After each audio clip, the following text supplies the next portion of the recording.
প্রতিটি ক্লাসে যেসব ক্যাটাগরির ছেলে ও মেয়ে থাকে কমেন্ট করে বলবেন আপনি কোনটা। 1. কিছু ছেলে সারাক্ষণ মেয়েদের সাথে আর কিছু মেয়ে সারাক্ষণ ছেলেদের সাথে গল্প করায় ব্যস্ত থাকে। 2. কয়েকটা এলিয়েন থাকে যারা নিজের বাবা মায়ের নাম ভুলে গেলেও স্যারের অ্যাসাইনমেন্ট করতে ভোলে না। 3. কয়েকটা আইনস্টাইন ও নিউটন থাকে, এরা ক্লাস শেষের সময় এলে স্যারকে টপিকের বাইরে প্রশ্ন করে ক্লাসের লেন্থ আরও 20-25 মিনিট বাড়াইয়া ফেলে। 4. কিছু কাপাল থাকে, এরা ক্লাসে আসে শুধু প্রেম করতে। 5. কয়েকটা থাকে তারা সারা রাত ধরে ফোন টিপে ক্লাসে এসে ঘুমায়। 6. আবার কয়েকটা থাকে এরা কারোর সাথে কথাই বলে না, চুপচাপ সবার তামাশা দেখে। 7.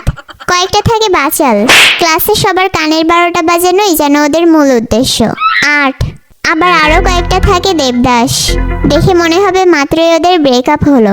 9. কয়েকটা থাকে ফানি ক্যারেক্টার যারা সবাইকে হাসায়, সেই সাথে সিরিয়াস মোমেন্টে নিজেরাও হেসে ফেলে। 10.